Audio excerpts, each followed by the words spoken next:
we shall comply with the requirements of the impeachment court, not to abandon our cause, but to ensure the process continues. Because in matters of truth and accountability, the House does not back down. House Speaker Martin Romualdez nanindigang hindi aatras sa impeachment ni Vice President Sara Duterte.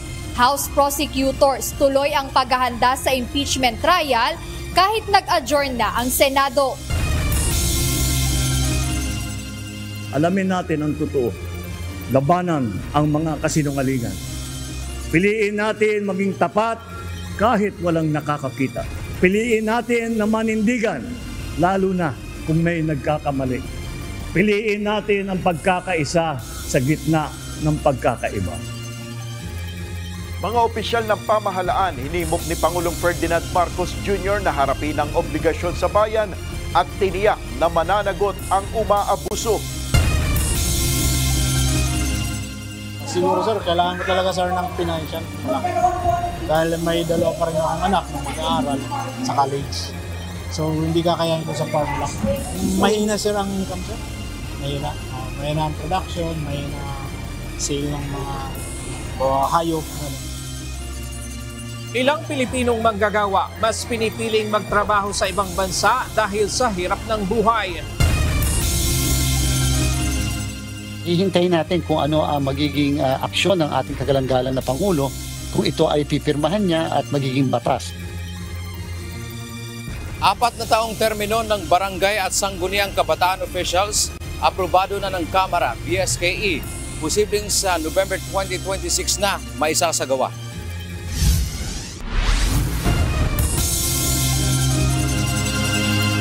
Magandang hapon, Pilipinas at sa buong mundo.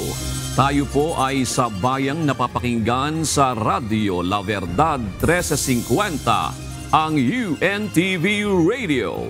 At una sa ating mga balita.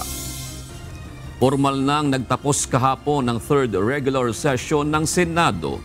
Isa-isa ring nagpaalam ang mga senador na nagtapos ng kanilang mga termino. Ito ang balita ni Asher Cadapan Jr.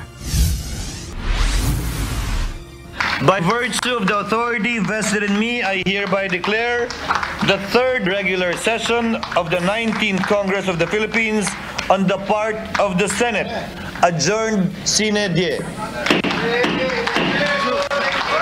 Matapos ang halos ilang linggong mainit na mga talakayan at debate, opisyal nang nagsara kagabi ang 3rd and final regular session ng 19th Congress. Kasabay nito, nagbigay ng kani-kanilang valedictory speech ang mga graduating senator. Una sa mga nagpaalam si Senador Cynthia Villar na nagpasalamat sa tiwalang ibinigay sa kanya ng mga kapwa-senador para pamunuan ng ilang mahalagang komite. To my fellow senators, thank you for your friendship, collaboration, and many meaningful moments we shared in service. I was fortunate to have worked with all. In this chamber, you fondly call me Mama Bear, a simple moniker, but one I took to heart. To be Mama Bear meant being firstly protective, genuinely caring, and always dependable. I saw it as a gesture of trust and respect and a reminder to always show up, give my best, and look out for those around me. Emosyonal naman si Senador Grace Poe nang alalahanin ang nakalipas na 12 taong iginugol sa pagsisilbi at pagpapasa ng mahalagang batas na pakikinabangan ng mga Pilipino. Maaring bumagsak na ang tabing sa yugtong ito, ngunit ang kwento ko ay patuloy na isinusulat para sa mga pangako ko sa aking ama, kay FPJ, kay Susan, at sa milyong-milyong Pilipinong nagtiwala at naniwala sa akin. Bukas pa rin ang ating pahina. Baka naman may plot twist. Abangan ang susunod na kabanata, sabi nga ni FPJ, hindi pa tapos ang laban. Masakit man kay Senador Bong Revilla ang pagkatalo sa nagdaang eleksyon, na natili naman anyang buhay ang kanyang layunin na makapagsilbi sa tao. Today, maybe goodbye for some, while for others, it may be a transition. Ngunit, para po sa akin, ito ay isang kabanata lamang nalalagpasan at hindi tatambayan. Si Senador Nancy Binay hindi nagpatinag sa mga puna at pangungutya sa kanya. Sa halip, ginawaan niya ang mga ito bilang inspirasyon upang magawa ng maayos ang kanyang trabaho. I am grateful for all the criticism, both the deserved and uncalled for, which has made my skin thicker.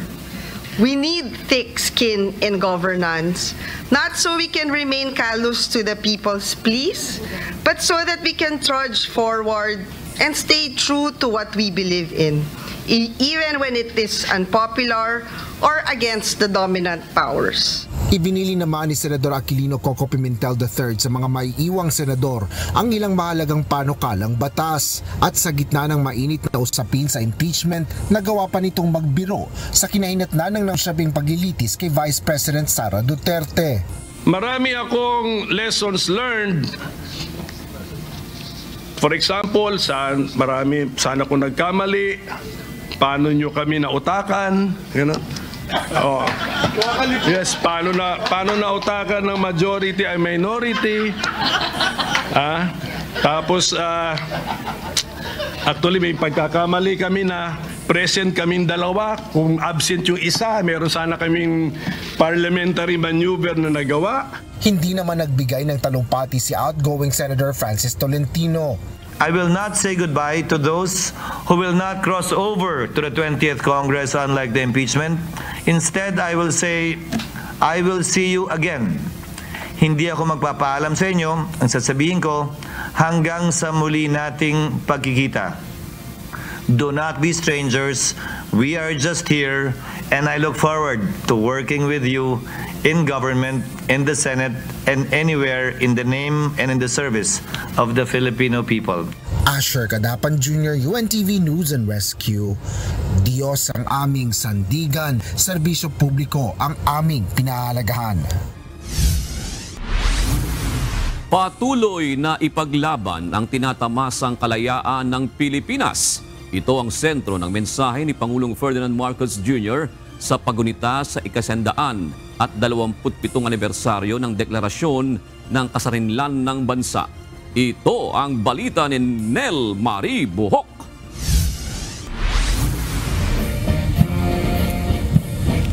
Nagalay ng bulaklak si Pangulong Ferdinand Marcos Jr. sa bantayog ng pambansang bayani na si Dr. Jose Rizal sa Luneta Park sa Maynila.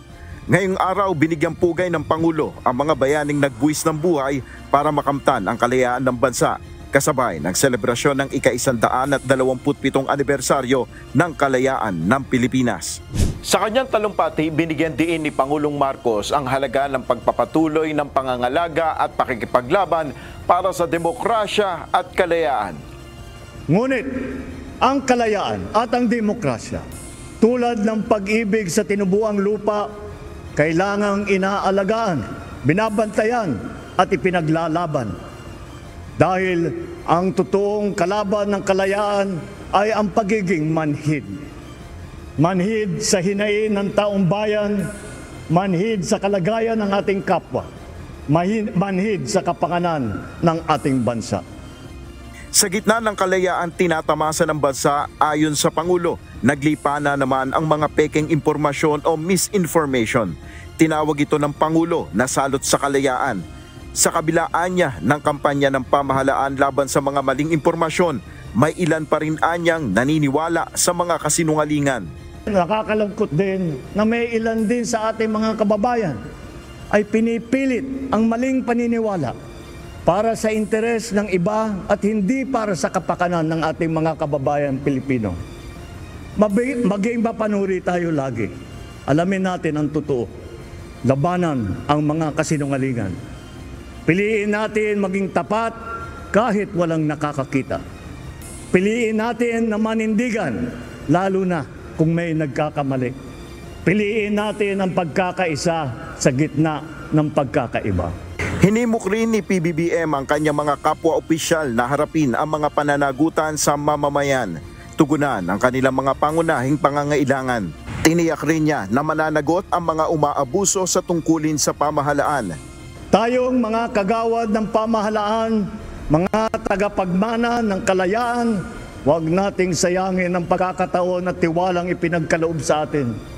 Ang solusyon ay ang pagpapaginhawa ng buhay ng bawat isa. Bilisan ang pagtugon sa pangangailangan ng ating mga kababayan. Taasan ang kalidad ng serbisyo at iwasto ang ating pagkukulang. Pananagutan natin hindi lang ang mga umaabuso sa tungkulin, maging ang mga nagkukulang sa paglilingkod. Kanina, sinaksihan naman ng First Family ang Grand Float Parade sa Quirino Grandstand. Tampok rito ang 7 mahalagang pangyayari sa kasaysayan ng Pilipinas. Ipiniresinta rito ang istorya ng kabayanihan ng iba't ibang rehiyon at binigyang buhay ang mga naganap sa bansa na nagbigay daan upang makamit ang kasarinlan ng Pilipinas. Samantala sa kanyang mensahe naman kaugnay ng selebrasyon ngayong araw, binigyan diin ni Vice President Sara Duterte ang mga hamon na kasalukuyang hinaharap ng bansa. Anya, hindi dapat sumuko ang mga Pilipino sa mga hamong ito, kundi makiisa sa pagtatanggol ng kalayaan at kinabukasan ng bayan. Kabilang sa mga hamon sa ating kalayaan ay ang pagmamalabis at katiwalian sa gobyerno, laganap na droga, problema sa edukasyon, kahirapan at gutom. Ipinagmalaki natin sa mundo ang kalayaan ng mga Pilipino. Huwag nating isuko ang kalayaang ito sa mga taksil at walang malasakit sa ating mamamayan at sa ating bayan. Patuloy nating ipagtanggol ang ating kalayaan at kinabukasan mula sa mga mapangalipin. Ang lahat ng ginagawa natin ay para sa Diyos, sa bayan, at sa bawat pamilyang Pilipino. Nel Maribuhok, UNTV News and Rescue, Diyos ang aming sandigan, serbisyo publiko ang aming pinahalagahan. Hindi na lamang sa kalayaan sa dayuhang kapangyarihan ang kailangang ipaglaban ng mga Pilipino ngayon. Ayon kay Supreme Court Chief Justice Alexander Esmundo, kasama na rin ngayon sa dapat mapagtagumpayan ang mga panloob na kalaban gaya ng korupsyon at ang pang-aabuso. Para naman sa mga pinuno ng 2 kapulungan ng Kongreso, dapat alagaan ng mga susunod na henerasyon ang mga naiwan ng ating mga ninuno. Ito ang balita ni Dante Amento. Ang kalayaan ay hindi isang gantimpalang ibinibigay dahil natapos ang ating pagsusumikap. Ito ay isang layuning araw-araw nating pinagtitibay. Hindi natatapos ang kalayaan o kasarinlan ng Pilipinas sa oras na ito ay ating nakamtan. Ito ang binigyang diin ni Chief Justice Alexander Esmundo ng pangunahan ang ika-127 taon ng kalayaan sa Aguinaldo Shrine sa Kawit, Cavite kanina. Ayon kay CJ Esmundo, ang tunay na kalayaan ay may kaakibat na pananagutan sa taong bayan. Ito ay patuloy na ginagamit o ginagampanan para mapaunlad ang lipunan, pangalagaan ang karapatan ng iba at tulungan ang nangangailangan. Ang ating kalayaan ay hindi likang sining na itinatanghal sa museo para pamahal at pasulyapan natin paminsan-minsan. Dapat ito ay patuloy nating ginagamit upang mapaunlad ang ating lipunan. Sa araw na ito, siguro ay nararapat nating tanungin natin ang ating mga sarili. Ano nga ba ang naginawa natin sa kapayapaang ipinagkaloob sa atin? Hindi rin anya dapat magbubulag-bulagan sa realidad o katotohanan. Binigyang diin ito na ang ating kalaban ay hindi lamang mga dayuhan kundi makikita mismo sa ating mga bakuran. Ang ating kalaban ay hindi lamang mga dayuhan nagdanais na sakupin tayo, ngunit ang katiwalian, kawalang pakialam at pang-aabuso na nakikita natin sa sarili nating bakuran. Ngayon, hindi lamang sa larangan ng digmaan makakamit ang ninanais nating pagbabago. Ito ay nakakamit na rin sa mga hukuman, paaralan at kung saan pa man kung talagang gugustuhin natin. Pinaalala din ng punong maestrado na hindi lamang sa pamamagitan ng pagwagayway ng bandila may pagdiwang ang ating kalayaan, kundi sa pamamagitan ng pag-alala sa nakaraan at pagkilos. Sa opisyal na pahayag naman ni House Speaker Martin Romualdez, sinabi nito na nakikiisa ang Kamara sa buong Pilipinas sa pagtataguyod ng kolektibong tungkulin upang pangalagaan ang mga halimbawa ng ating mga ninuno. Patuloy din anya nilang isusulong ang mga reforma ng administrasyon na nakabase sa transparency, accountability at pagbibigay serbisyo. Naniniwala naman si Senate President Francis Chis Escudero na iba na dapat ang pananaw ng bansa sa mga kabataan. Lahat din anya ay dapat na magtulong-tulong para sa kapakanan ng bansa.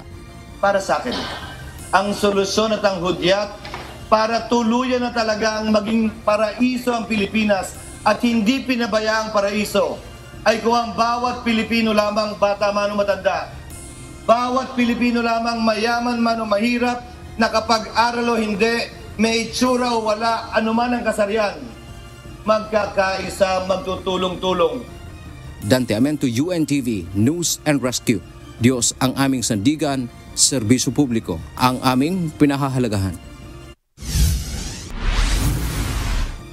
Kasunod ng utos si PNP Chief Police General Nicolas Torre III sa regional directors na pagpapatupad ng 5-minute response time sa tawag ng pangangailangan. Sinabi ni Police Region 7 Director Brigadier General Red Maranan na handa na ang mga pulis sa city center sa Central Visayas para sa mabilis na pagtugon sa mga tawag sa emergency hotline 911. Ito ang balita ni Leia Ilagan. Itong 5-minute response time na ito ay programa pa ng ating Chief PNP nung siya ay District Director pa ng Quezon City Police District. Doon ay pinatupad niya yung 3-minute response time at nakita natin during his tenure as Quezon City Director, talagang napaka-epektibo, napakabilis ng responde ng ating mga kapulisan. Hindi inabot ng 5 minuto ang pagresponde ng mga pulis sa natanggap na tawag sa 911 hotline sa Cebu City. Sa isinagawang simulation ng Police Regional Office 7, nagpakita ng kahandaan ng mga pulis sa mabilis na pagresponde sa mga tawag ng publiko. Ayon kay Police Regional Office 7 Director, Police Brigadier General Red Maranan, ang unang senaryo ay kaugnay sa armadong lalaki sa isang hotel sa Cebu. Matapos na matanggap ang tawag sa 911 hotline, dumating ang mga pulis sa loob ng 3 minuto at 5 segundo. Ang ikalawang senaryo ay ang panggugulo ng isang lasing sa isang gasoline station sa Lapu-Lapu City. 2 minuto at 30 segundo nang dumating ang mga pulis para rumisponde. Robbery incident naman ang ikatlong senaryo sa isa pang gasoline station sa Cebu City, kung saan inabot lamang ng 3 minuto at 55 segundo ang pagresponde. Sinabi pa ni Brigadier General Maranan na magtutuloy-tuloy ang kanilang simulations upang masanay ang mga pulis. Patuloy ang pagsasagawa natin ng mga simulation exercise na sa ganon yung ating mga kapulisan dito sa Tri-City, sa Cebu City, Mandaue, Lapu-Lapu ay masanay na doon sa pagresponde ng mabilis sa tawag ng police assistance ng ating mga kababayan. Inabisuhan na rin aniya nila ang mga establishmento kaugnay sa 911 hotline upang mabilis na makahingi ng tulong tuwing kailangan nila ng police intervention. So yung lahat ng mga establishmento, lahat ng mga vital installation ay dapat meron ng mga hotline, lalong-lalo na yung 911. No? Yun ang ating gagamitin at yun ang ating sinasabi sa ating mga kababayan na huwag na nilang hanapin ang mga pulis sa mga presinto sapagkat ang mga pulis ay nasa inyo ng telepono. Dial 911, darating ang pulis sa loob ng 5 minuto. Ang 5 minutong pagresponde sa bawat tawag ng pangangailangan ng mamamayan ay nagmula sa utos ni Pangulong Ferdinand Marcos Jr.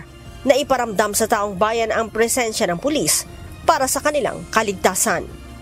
Leia Ilagan, UNTV, News and Rescue. Diyos ang aming sandigan, serbisyo publiko ang aming pinahahalagahan.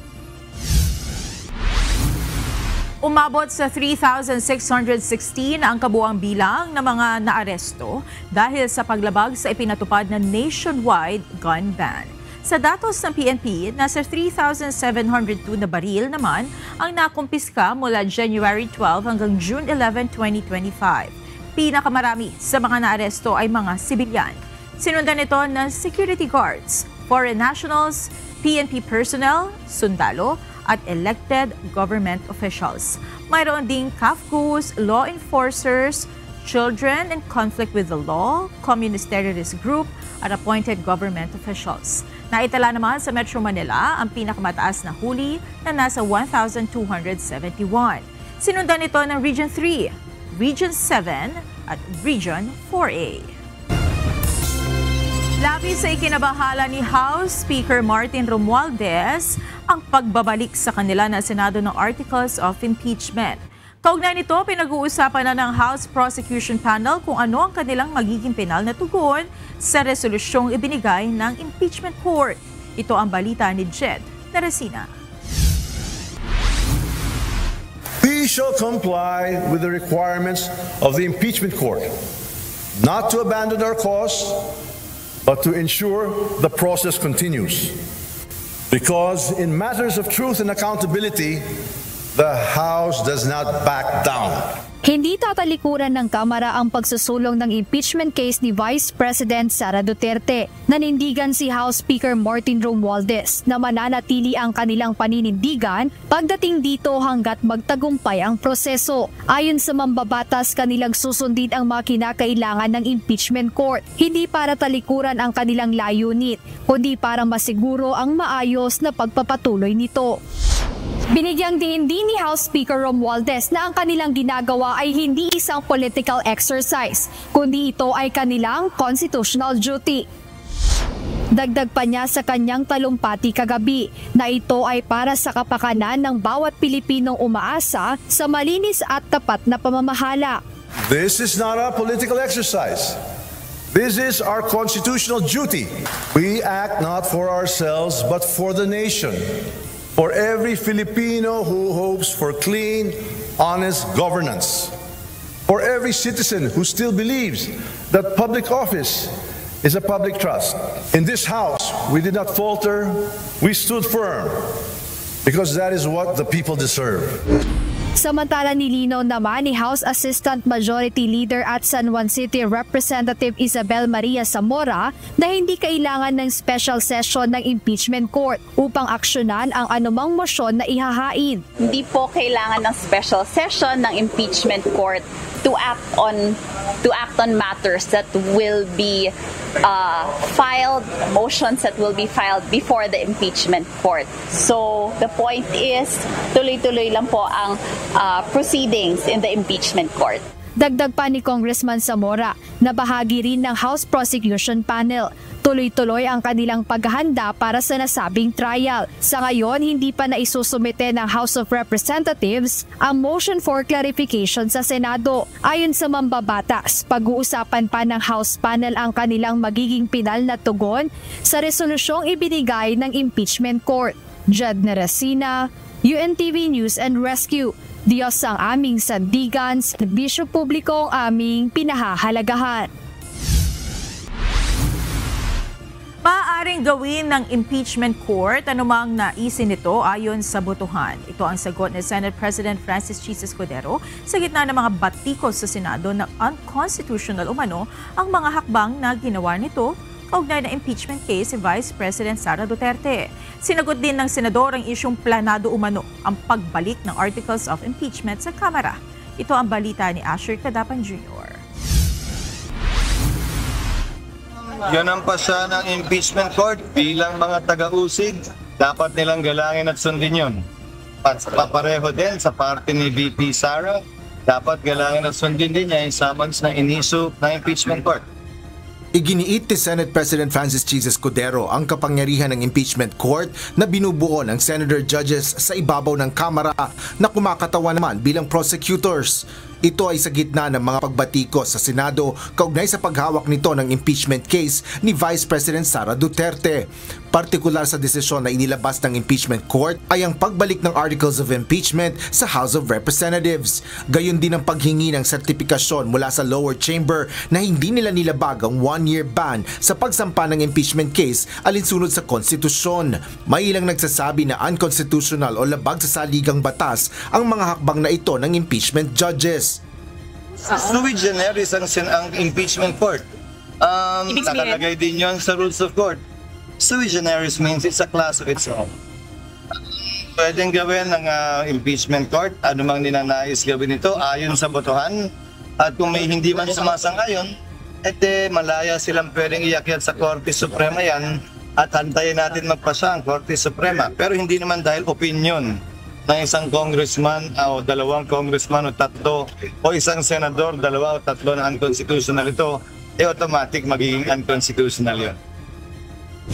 Binigyan din ni Senate President Francis Chizas Escudero na tanging Korte Suprema lang ang makapagsasabi kung constitutional o hindi ang isang bagay na ginawa ng anumang ahensya. Sinabi rin ni Senador Escudero na Korte Suprema lang din ang pwedeng makapagsabi kung ano ang epekto ng pagpapaliban ng House sa pagtanggap ng articles of impeachment na ibinalik ng impeachment court. Sinagot rin ng Senate President ang pahayag ni Senador Risa Hontiveros na planado umano ang pagbabalik ng articles of impeachment sa Kamara.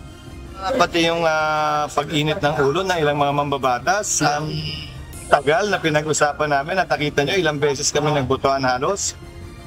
Pwede nilang sabihin kung anong nais nilang sabihin pero wala kaming tinago at wala kaming kinubli. Kaya ngayon ang sinasabi ko din, di ba? Balikan natin. Ayaw ko ng focus para pag-usapan ito. Lalo nyo kami inakusang may plano at tinago at may usapan. Nais kong gawin lahat sa plenaryo para makita at mapanood nyo. At kayo na yung humusga kung gano'n nga ba o hindi.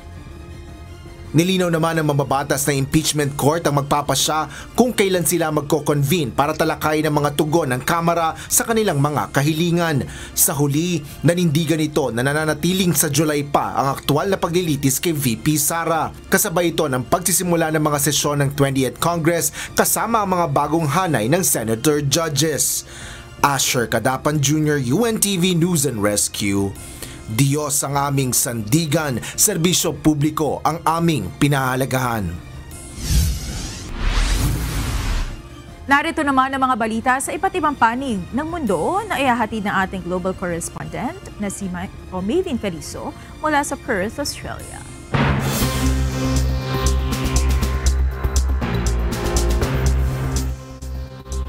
Itinigil ng South Korea ang paggamit ng mga loudspeaker na nagpapalabas ng propaganda laban sa North Korea bilang hakbang upang ibalik ang tiwala at pahupain ang tensyon sa pagitan ng dalawang bansa. Ang desisyong ito ay bahagi ng layunin ng bagong halal na Pangulo ng South Korea na si Lee Jae-myung na muling buksan ang dialogo sa Pyongyang at pagbutihin ang relasyon ng North at South Korea. Bagamat ikinatuwa ng mga residente sa border ang katahimikang dala ng pagtigil ng broadcast, ninatikos naman ito ng mga human rights advocates na nagsabing tinanggalan ng boses ang mga mamamayan ng North Korea.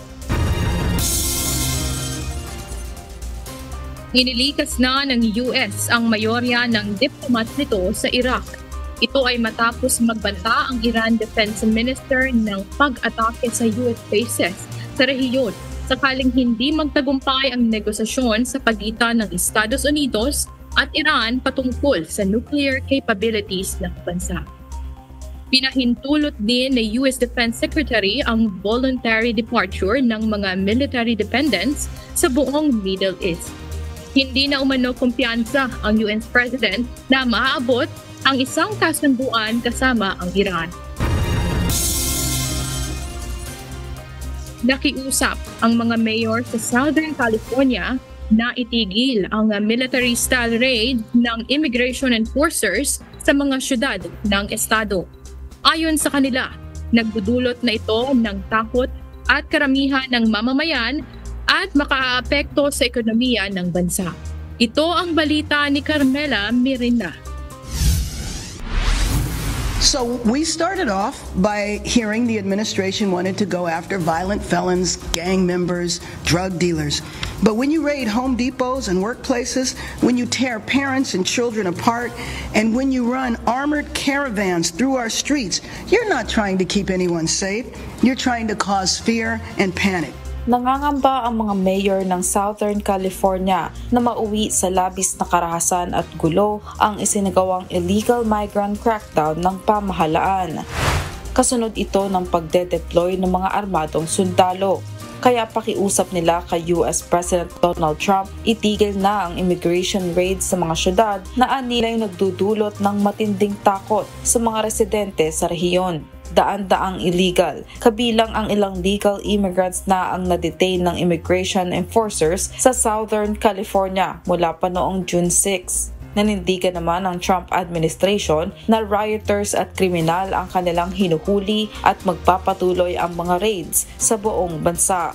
What we have seen transpire in Los Angeles, California in recent days is shameful. Left-wing radicals waving foreign flags viciously attacked ICE and Border Patrol agents as well as Los Angeles police officers. These criminals injured police, threw rocks at police cars and officers, burned vehicles, shut down freeways, and lobbed Molotov cocktails, all because the Trump administration was removing violent criminal illegal aliens from the city. Lumalawak naman ang ginagawang raid ng Immigration and Customs Enforcement o ICE sa iba't ibang bahagi ng Estados Unidos. Sa Oxnard, California, hinabol ng ICE agents ang mga farm workers sa isinagawang raid. Ayon sa alkalde ng Oxnard, hindi nakakatulong sa seguridad ng kanilang mga komunidad ang mga raids at makakaapekto ito sa food production at presyo ng groceries sa bansa. We have received reports of ICE agents attempting to enter agricultural fields in our city and also stopping vehicles. These actions are completely unjustified and harmful. They create chaos and distress in our community without contributing much to public safety. 80 naman ang naaresto sa Omaha, Nebraska matapos ang 2 raid ng ICE sa workplace ng isang food facility. Ayon sa ICE, patuloy nilang isasagawa ang mga raid sa iba't ibang bahagi ng bansa. Samantala, inactivate ni Texas Governor Greg Abbott ang National Guard sa estado bilang paghahanda sa inaasahang libo-libong protestang magaganap ngayong Sabado sa iba't ibang bahagi ng US kontra immigration raids. Carmela Marinda, UNTV News and Rescue. Diyos ang aming sandigan, serbisyo publiko ang aming pinahahalagahan. Hindi bababa sa 49 ang nasawi, kabilang ang ilang mag-aaral sa malawakang pagbaha na naranasan sa Eastern Cape Province ng South Africa dahil sa malalakas na pag-ulan at niebe. Isa sa pinakamalungkot na insidente ay nang tangayin ng tubig baha ang isang bus na may sakay na 13 pasahero na karamihan ay mga estudyante habang tumatawid sa isang tulay sa Mitata. Ayon kay Eastern Cape Premier Oscar Mabuyane, patuloy ang pagtaas ng bilang ng nasawi habang nagpapatuloy ang rescue operation. Isang human-sized na labubudal ang naibenta sa halagang 1.08 million yuan na katumbas ng $150,000 o higit 8 milyong piso sa isang auction sa Beijing, China. Ang 131 cm na figurine ay itinuturing na ngayon bilang pinakamahal na laruan na uri nito sa buong mundo ayon sa Yongle International Auction. Ang labubu ay isang karakter na gawa ng Hong Kong artist na si Pasing Lung at lalong sumikat dahil sa suporta ng mga kilalang personalidad gaya ni Lisa ng Blackpink, Rihanna, David Beckham. At yan ang mga balita mula sa iba't ibang panig ng mundo mula dito sa Perth, Australia. Ako si Maven Carrizo, magandang gabi.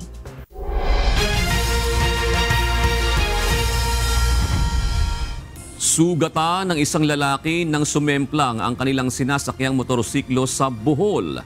Matapos lapatan ng first aid ng UNTV News and Rescue Team, idiniretso na ito sa ospital. Ito ang balita ni Kari Himongala.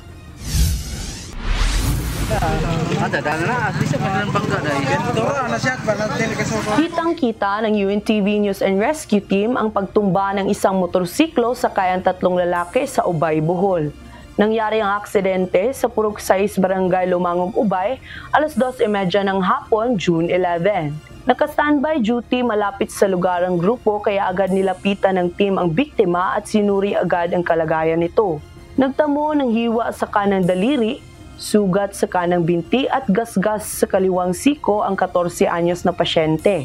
Agad namang inasistihan at binigyan ng paunang lunas ng team ang natamong injury ng binatilyo sa loob ng rescue vehicle. Ayon sa angkas ng motorsiklo, gumewang-gewang ang sasakyan nila na naging sanhi ng kanilang pagkatumba. Yung dugo na ganiha, sirit-sirit ng dugo na, pero okay na naroon ha? Wala ding suot na helmet ang magkakaibigan. Magkasama ang tatlong lalaki at pauwi na sana sa kanilang bahay nang mangyari ang aksidente. Dili na sakit? Dili sakit? Dinhi ulo din na sakit. Sa inahan? Kani dinhi. Dinhi ra. Okay, sakit ng liog. Dinhi. Setian wala sakit. Wala. Matapos lapatan ng paunang lunas, agad na dinala ang pasyente sa Don Emilio del Valle Memorial Hospital. Ano sa mga pagkakitabuan na diskrasyon mo? Ano mo to? Gusto mo nagan? Hindi naman. Nakainom ang driver? Kapag ang driver? Yung gusto ko drive. Oo. Tumanggi namang magpatreat sa natamong gasgas ang motorcycle rider at ang isa pang angkas nito na agad ding umalis. Kari Himngala, UNTV News and Rescue. Diyos ang aming sandigan, serbisyo publiko ang aming pinahahalagahan. Aprobado na ng Kongreso ang panukalang batas na naglalagay ng 4 na taong termino ng mga barangay at sangguniang kabataan o BSK officials. Pirma na lamang anya ng Pangulo ang kulang para maging ganap itong batas. Kapag naisabatas ang panukala, gagawin ang barangay at sangguniang kabataan elections o BSKE sa November 2026. Ito ang balita ni Dante Amento. Ito ay political decision at syempre hindi pwede makialam ang COMELEC sa political decision, lalo na ng ating legislative department. Pirma na lang ni Pangulong Ferdinand Marcos Jr. ang hinihintay upang maging ganap na batas ang 4 na termino ng barangay at sangguniang kabataan o SK officials. Ayon kay Commission on Elections o COMELEC Chairman George Erwin Garcia, ito ay batay sa napagkasunduan ng Kamara at Senado kaugnay ng panukalang batas na nagtatakda ng fixed term ng BSK officials. Nakasaad sa agreed version, 4 na taon ang isang termino ng barangay officials at papayagan hanggang 3 termino lamang. Ang nakatapos ng 3 terms ay hindi na makatatakbo muli sa kaparehong posisyon. Ang pinaka-importante doon, yung term ang pinag-usapan. So, sa halip na 3 taon, ginawa nila itong 4 na taon. Kaya po kung magkakaroon ng eleksyon sa 2026, therefore more or less ang susunod na eleksyon natin ay 2030 na. Samantala ang sangguniang kabataan o SK officials naman ay 4 na taon din pero isang termino lang o wala ng re-election. Dagdag pa ni Chairman Garcia, kapag napirmahan ang panukalang batas, maipagpapaliban ang barangay at sangguniang kabataan elections o BSKE. Mula December 1, 2025 ay gagawin na ang halalan sa November 2026. Hihintayin natin kung ano ang magiging aksyon ng ating kagalang-galang na Pangulo kung ito ay pipirmahan niya at magiging batas. Pag-uusapan din ng COMELEC ang susunod nilang hakbang. Inaasahang hindi na rin matutuloy ang voter registration sa July 1 hanggang 11 dahil ang gusto ng COMELEC mas mahabang panahon ng pagpaparehistro at marami ang makapagparehistro. Posibleng isasagawa ito sa Oktubre pagkatapos ng Bangsamoro elections. In the meantime, magkakaroon kami ng isang emergency meeting, yung lahat ng mga tauhan natin, opisyal ng Commission on Elections sa 1 linggo upang mapag-usapan ano yung mga bagay na kinakailangang ihinto muna namin yung preparasyon. Halimbawa, yung tinatawag natin procurement. May mga kagamitan na hindi kami dapat bumili muna o i-procure dahil baka po kasi ito masira, katulad halimbawa ng indelible ink. Inaasahan na magkakaroon din ng reassessment ang COMELEC sa kanilang budget dahil kung madadagdagan ang bilang ng mga botante, lalaki rin ang halaga ng magagastos sa halalan. Dante Amento, UNTV, News and Rescue. Diyos ang aming sandigan, serbisyo publiko ang aming pinahahalagahan. Inalis na ng European Commission ng Pilipinas sa listahan ng high risk sa money laundering at terrorism financing. Sa paliwanag ng EC, base ito sa pag-usuri ng Financial Action Task Force kung saan wala na rin ang Pilipinas sa tinatawag nilang gray list mula pa noong Pebrero. Nangangahulugan ito na napalakas na ng Pilipinas ang mga regulasyon upang pigilan ang dirty money o mga perang galing sa laundering at terrorism. Hindi na isama sa mga raratipikahang panukalang batas ang pagkakaroon ng wage increase para sa mga manggagawang Pilipino. Kaya naman ayon sa isang labor group, tila nabaliwala ng Senado at Kamara ang kapakanan ng mga nasa sektor ng paggawa Iginit naman ng isang kongresista na sa pagpasok ng 28th Congress ay patuloy nilang isusulong ang pagkakaroon ng batas para sa wage hike. Ito ang balita ni Benedict Samson.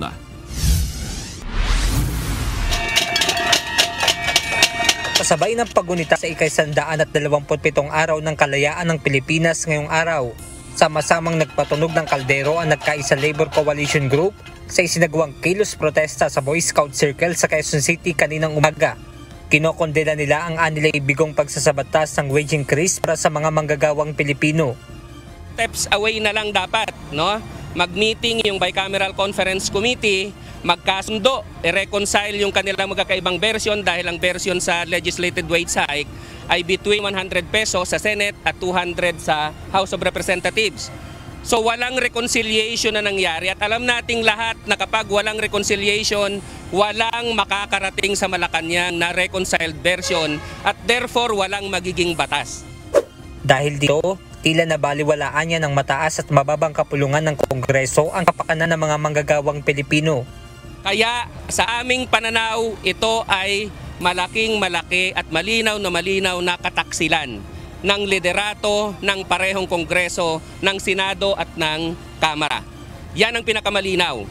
Pero kami ay naniniwala rin na yung hindi pag-reconcile ng dalawa, ng Bicameral Conference, ang utos noon ay galing sa Malacanang. Kaya nga ang tawag ko dyan ay murder. Mayroon silang minarder kahapon at ang minarder na yon ay yung legislated wage hike na halos 2 taon naming ipinaglalaban sa Kongreso. Ayon naman kay Akbayan Party List Representative Percy Sendanya, may sapat pang panahon para sa na-reconcile ng Senado at Kamara ang panukalang dagdag sahod. Ayon pa sa kongresista, sa papasok na 20th Congress ay patuloy nilang isusulong na maging isang batas ang naturang dagdag na sahod. Tandaan natin, higit 30 taon na mula noong legislated national wage increase at hindi na tayo maghihintay ng 30 taon pa para mangyari na ito. Naipasa natin noong nakaraang Miyerkules sa 3rd reading ang 200 peso wage increase sa mababang kapulungan. May panahon pa para i-reconcile with the Senate version na 100 pesos. Ano ba naman yung magtakbo sa gitna sa 150? Benedict Samson, UNTV News and Rescue. Diyos ang aming sandigan, serbisyo publiko ang aming pinahahalagahan.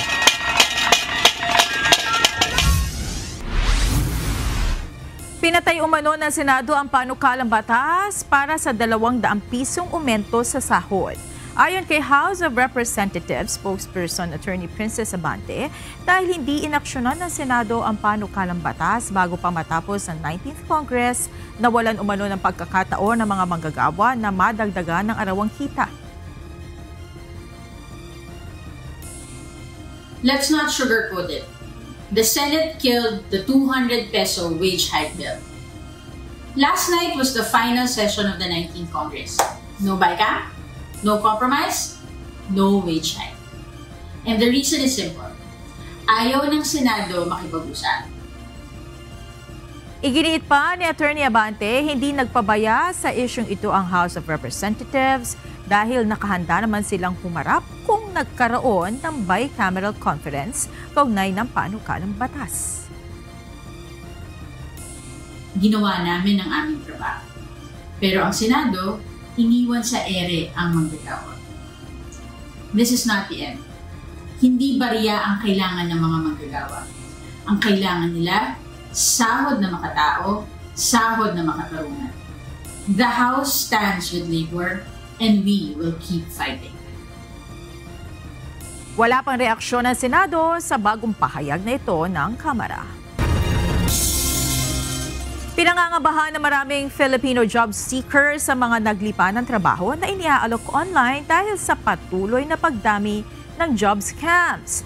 Kaya naman kahit kailangan pang pumila ng matagal, mas pinipili ng ilan na magpunta sa mga job fair upang makatiyak na lehitimo ang makukuhang trabaho. Ito ang balita ni Mia Alonso. Malaking tulong to lalo na dun sa mga hirap makahanap ng trabaho, lalo sa kagaya ko na overage na. Marami scammer ngayon eh. Doon ako natatakot eh. Kaya thankful nga ako dito ako napunta sa government na work. Hired on the spot ang 58 taong gulang na si Adelaida Sebastian sa inaplayang kumpanya bilang sales agent. Bilang nag-iisa at wala nang inaasahan sa buhay, kahit may edad na, matiyaga siyang pumila sa job fair ng Department of Labor and Employment para magbakasakali. Sa dami-aniya ng trabahong iniaalok ngayon sa social media, mas sigurado siya na hindi mabibiktima ng bogus na kumpanya o amo. Kaya laking tuwa niya nang matanggap agad.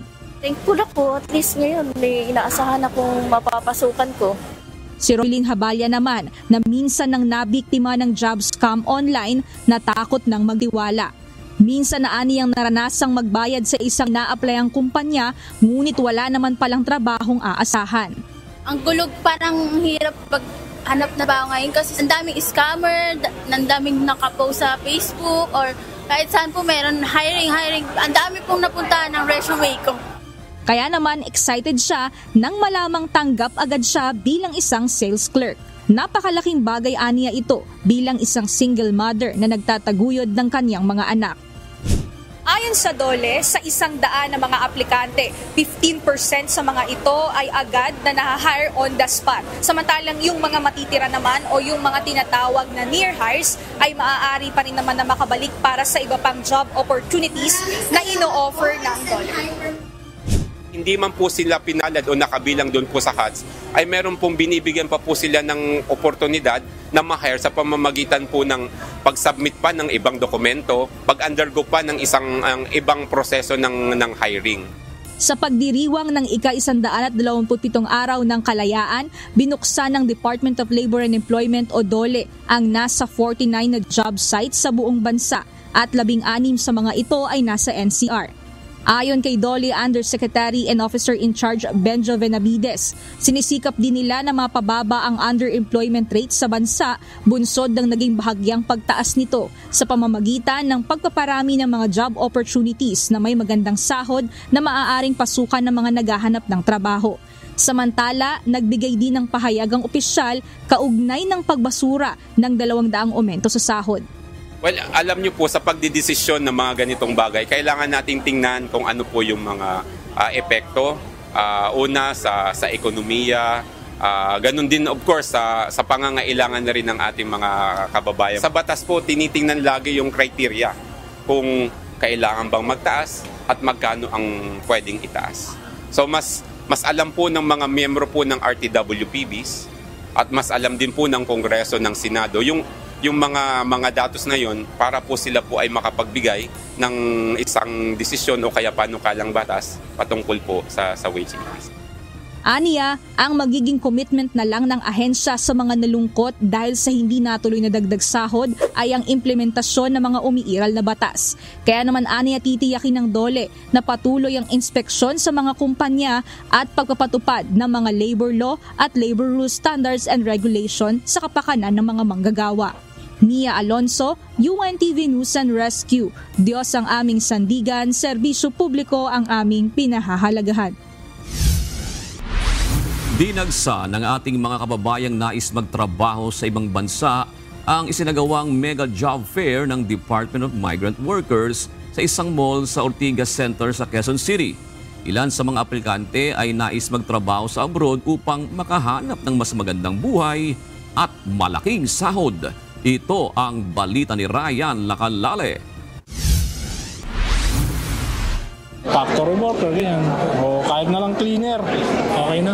Basta medyo okay yung sahod. Galing pa ng Bicol si Mang Antonio Cañeles. Mag-iisang buwan na siyang nangungupahan dito sa Maynila para lamang maghanap ng trabaho sa abroad. Dati na rin siyang nagtrabaho sa Singapore, 15 taon na ang nakararaan.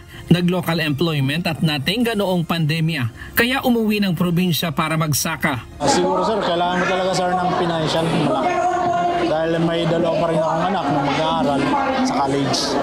So hindi kakayanin ko sa farm lang. Mahina sir ang income sir. Mahina ang production, mahina ang sale ng mga hayop. Si Mang Romel, 25 taong nagtrabaho sa isang multinational company sa bansa. Ngunit dahil naliliitan na rin sa kanyang kita, sinubukan niya na lamang na magnegosyo pero hindi ito naging matagumpay. Kaya itutuloy na lang niya ang kanyang plano na mangibang bansa sa pag-asang mas malaki ang kanyang kikitain doon. Sa hirap ng buhay, kapos yung kita, talaga mahirap pa. Kung sa isang family mayroon kayong 5 member, hindi enough, yung isa lang yung kakayod. Kailangan talaga maghanap ng way para makapag-ambag. Ito yung isa. Sinubukan din niyang mag-apply ulit dito pero di umano sasapat ang kita sa pang-araw-araw na gastusin. Si Early Joy naman, ilang taon nang nagtatrabaho bilang call center agent. Maayos naman ang pasahod pero hindi na rin ito sumasapat-an niya sa mga gastusin. Kasi po kahit medyo malaki na rin po yung sahod, hindi pa rin sapat po kasi ang mahal ng mga pamasahe, ng bilihin po. Kaya tinry ko na po mag-abroad muna. Mag-abroad muna baka po dito muna ako magsimula bago yung goal ko talaga na sa ibang bansa. Hired on the spot si Early Joy bilang cleaner sa Saudi. Kaya overwhelmed ito, lalo na't may mga magulang pa siyang sinusuportahan. Ilan lamang sila sa daan-daang aplikante sa mega job fair ng Department of Migrant Workers na nais mag-abroad ngayong araw ng kalayaan.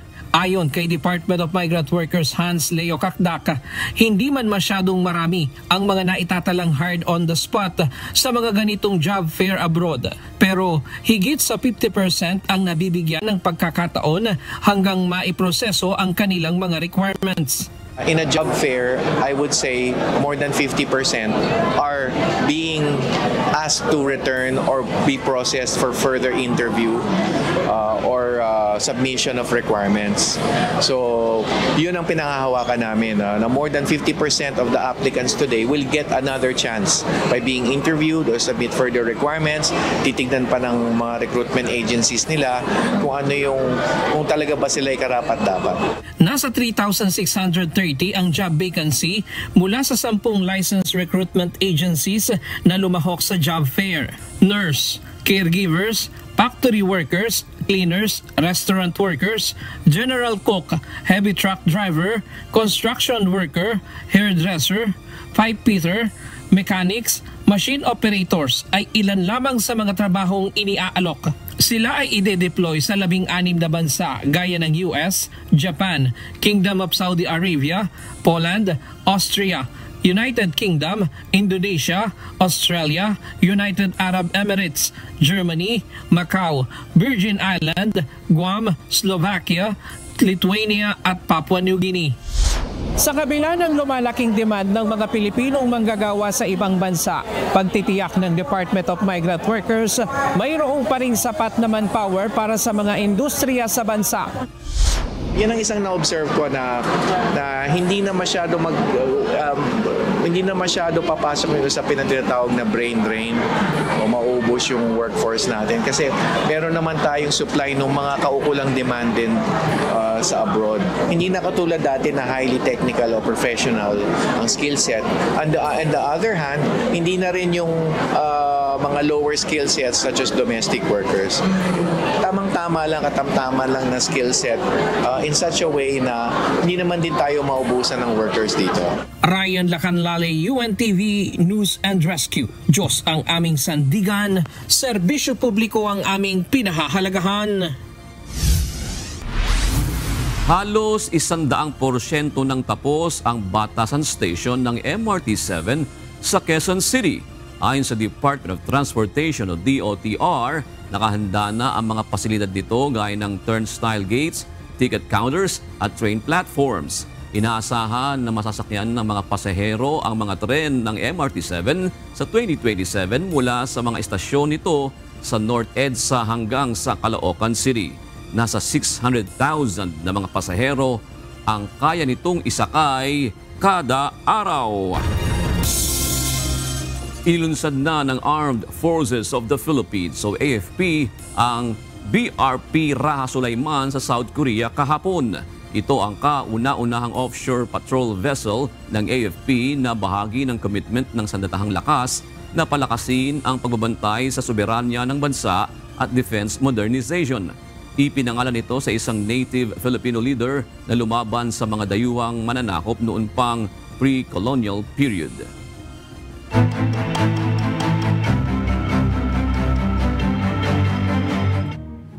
Malaking tulong ngayon sa mga pananim ng magsasaka sa Bulacan ang mga pag-ulan at tuloy-tuloy na supply ng tubig sa irigasyon mula sa Bustos Dam ng National Irrigation Administration o NIA Region 3. Gayunpaman, nangangamba ang ilang mga magsasaka sa probinsya na malugi sila kapag nasira ng pagpasok ng mga bagyo at malakas sa pag-ulan ang kanilang mga pananim bago pa ang anihan sa buwan ng Hulyo at Agosto.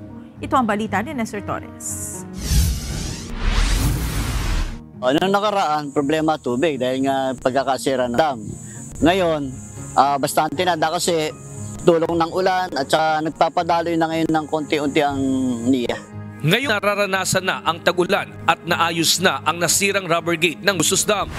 Hindi na problema ngayon ng mga magsasaka sa Bulacan ang supply ng tubig sa mga sakahan. Ayon kay Mang Roberto Hernandez, presidente ng Provincial Agriculturist and Fisheries Council o PAFC, kung magtutuloy-tuloy ang ganitong sitwasyon ng panahon, ay magiging maganda ang ani ng mga magsasaka. Maganda, wag lang sanang pag-aani, wag mag-uulan. Kasi pagka nag-uulan, yun ang problema. Kaya dapat pagka umani na kami, yung medyo, yung habog man, wala na. Yung medyo kamakano dati mainit.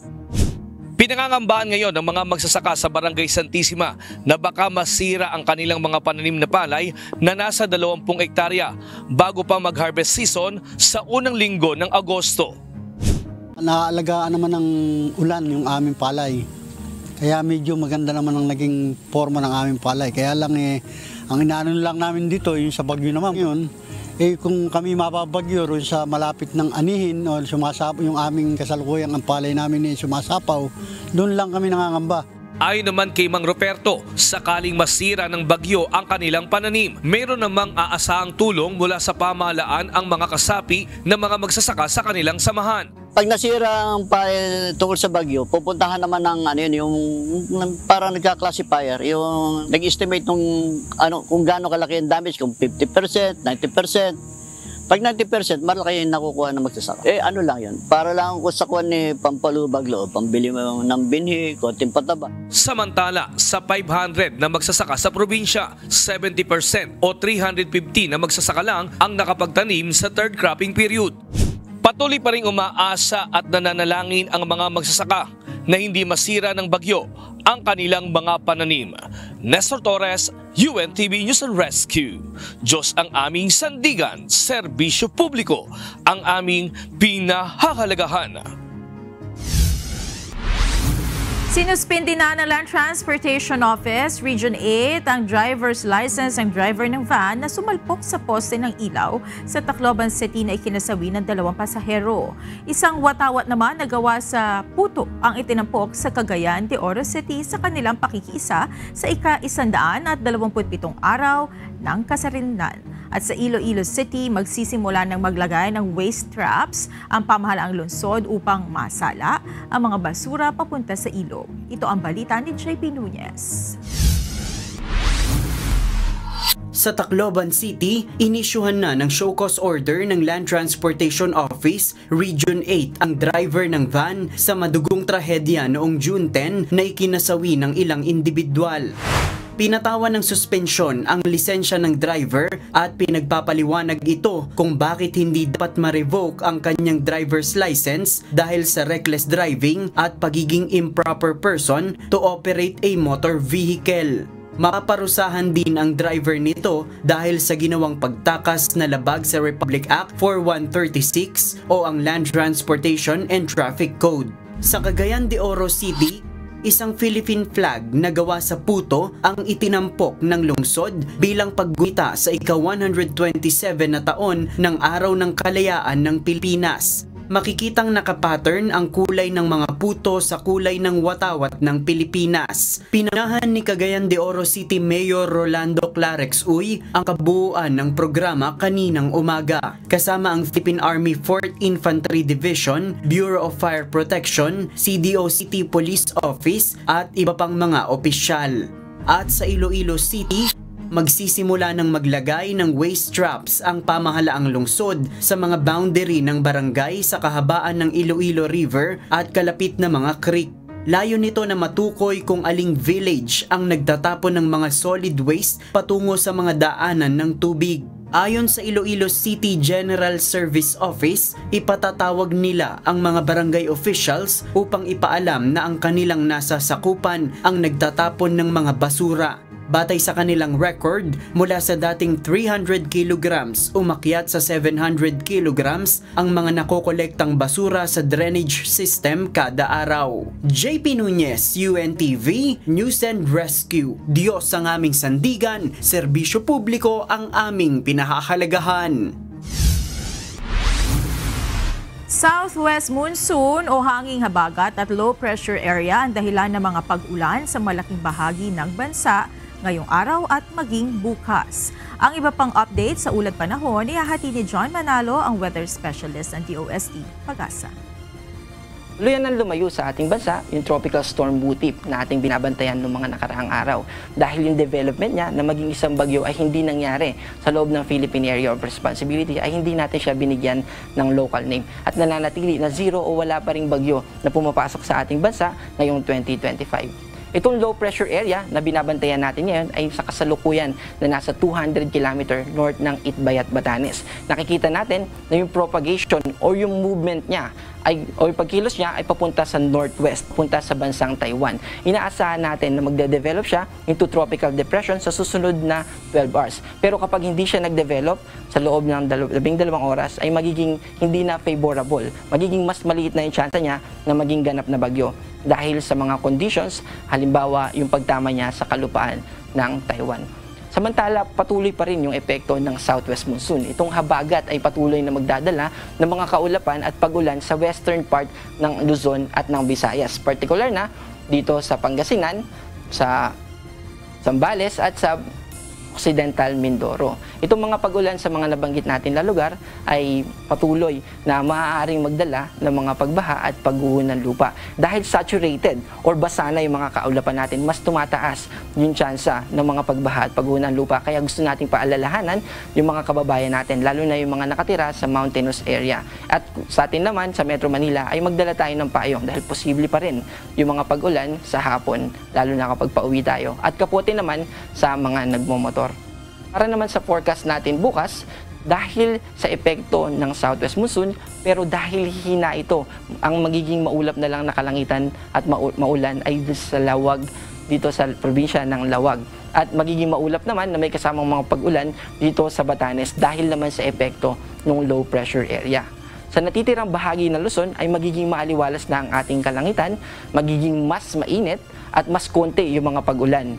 Bukas, agwat ng temperatura dito sa Metro Manila ay 25 to 32, sa Baguio naman ay 17 to 24 at sa Legazpi ay 24 to 31.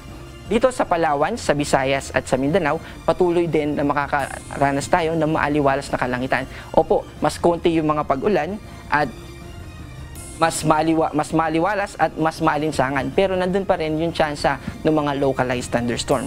Ano po ba yung difference ng localized thunderstorm sa mga pag-ulan na dala ng habagat? Yung localized thunderstorm, ito ay nakadepende sa kung gaano ka-establish or gaano kalaki yung kaulapan na namuo. At dito rin nakadepende kung gaano ka-widespread at gaano kalakas yung mga pag-ulan na ito. Pero sa habagat, ang mas malawak ito at mainly sa western part ng ating bansa yung mga pag-ulan. Mas matagal din yung ulan na dala ng habagat, mga 3 to 4 hours, pero dito sa mga localized thunderstorm, matagal na kapag umabot ng 2 hours. Itong mga localized thunderstorm, yung halimbawa ay nasa isang bayan tayo umuulan, pero paglagpas natin ay hindi na. Ang agwat ng temperatura sa Puerto Princesa ay 24 to 31, sa Cebu ay 25 to 31, sa Cagayan de Oro ay 25 to 32 at sa Davao ay 26 to 34.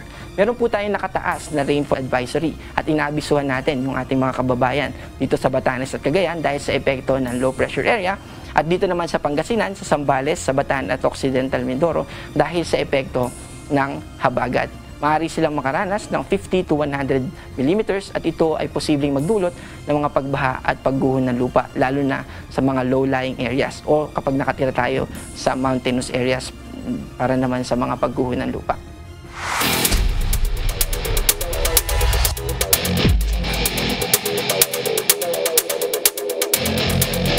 ang bakbakan sa volleyball court ng natitirang 4 na koponan para makakuha ng spot sa championship round. Wagi kahapon ang AFP Lady Gunner at PNP Lady Patrollers habang laglag na semis ang Comelec Suffragettes. Ito ang balita ni Jed Neresina.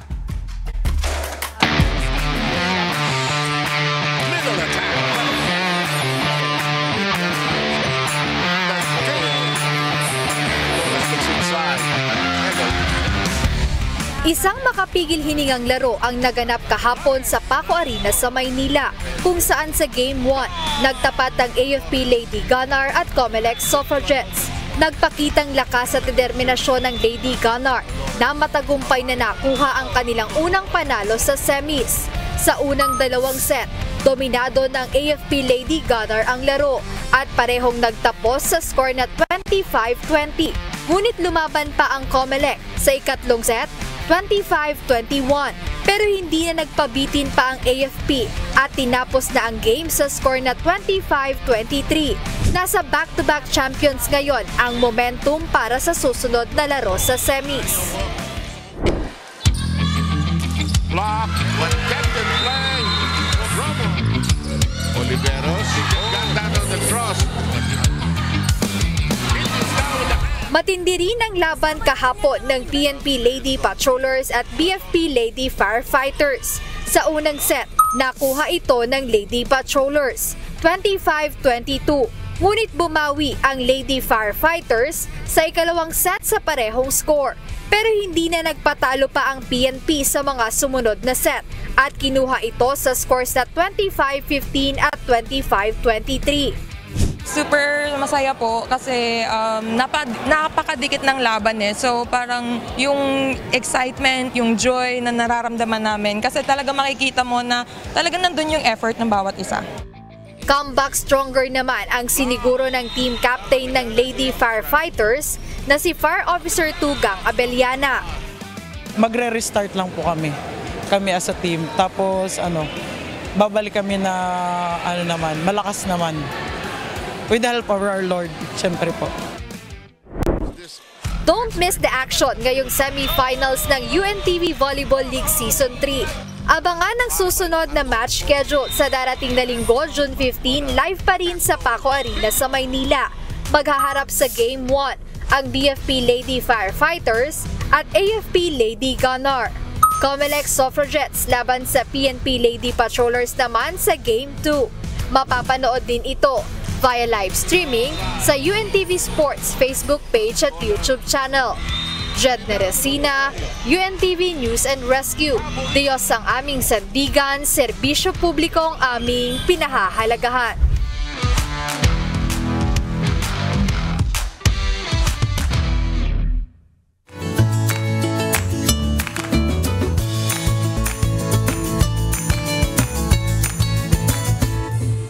Yun, ito na po ang ating mga kausing. Araw po na, ano mga araw ngayon? Thursday. Oo, Webes. Webes, uige. Ito po, may mga comments ha. Kalanga. Sabi po ni Alex Martin, doon sa mga nagtapos na senador. Kahapon kasi naggano na sila, nagpaalam na sila sa huling sesyon ng Senado. Bagamat sa June 30 pa matatapos yung kanilang mga termino. Sabi po ni Alex, Martin, sabi niya, to all our outgoing, graduating senators, we Filipinos will never, ba? Daming never na. Forget you all. You are also our true heroes. Big salute to all of you. God bless to all of you. At least optimistic yung siguro nakaramdam siya nung mga batas na naipasa ng mga senador na yun, diba? Naramdaman siya. Ramdam. Oo. Maganda naman yung kasi may positive naman kasi karamihan ngayon negative lahat ng karamihan negative ang naririnig natin Sige. Sabi naman ni Daniela Razonable tungkol ito sa, kasi ngayon po ay Independence Day, no? So ang kanyang komento ay tungkol sa tunay na kalayaan. Sabi niya, magkaisa sana ang mga namumuno sa bansang Pilipinas. Sana nga. Sa panahon kasi ngayon, parang mahirap. Parang mahirap yun. Sa Unity. May sa Unity. May banat dito, may banat dito. Di ba? Onting salita lang, may banat na naman sa kabila. Sasagot na naman yung isa. Oo nga. Pero yan din naman natin. Demokrasya kasi. Oo, tsaka yan din naman ang ultimate goal natin, di ba? Magkaroon ng pagkakaisa. Pero ganoon talaga, no? Minsan kailangan din kasi ng check and balance. Hindi pwedeng laging oo lang na oo. Kailangan minsan may At saka, may balance. Baka nalilibang tayo sa politika, panahon na ng tag-ulan, bagyo, baka hindi tayo naghahanda, di ba? Sabi nga nung weather forecaster ng Pag-asa kanina, kala ko tutula yung nakabarong Kanina. Naghahanda daw tayo. Alam ko, nabuhay si Ernie Baron Di ba? Parang kakaiba, di ba? Ganda rin. Magandang mga presentation ngayon ng Pag-asa. Medyo nag-aano na sila, di ba? Dapat nakahanda tayo sa panahon ng tag-ulan. Lalo nga pag-bagyo, di ba?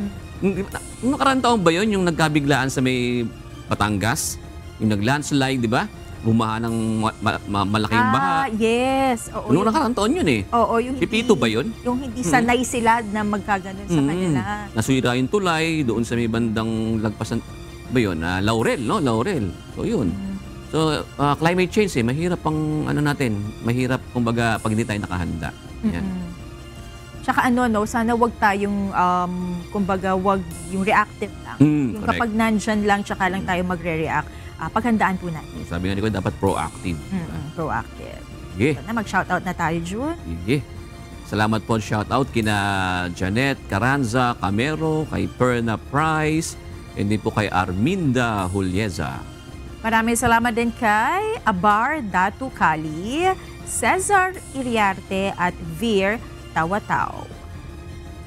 Mga kasambahay, kung may mga istorya po kayo nais balikan sa Ito ang Balita, pwede niyo po itong muling mapanood sa aming mga official social media account. Magtungo lamang po sa UNTV News and Rescue YouTube channel at i-click ang subscribe button.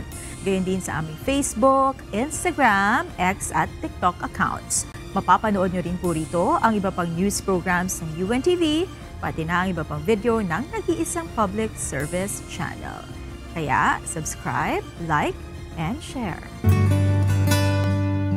Narito naman ang salita ng Diyos na ating sandigan mula sa aklat ng Galatia 5:22 hanggang 23 na nagsasabi, datapwat ang bunga ng Espiritu ay pag-ibig, katuwaan, kapayapaan, pagpapahinuhod, kagandahang loob, kabutihan, pagtatapat, kaamuan, pagpipigil.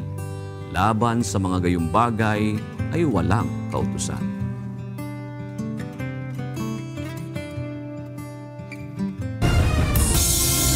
At yan ang naging kabuuan ng ating balitaan ngayong gabi.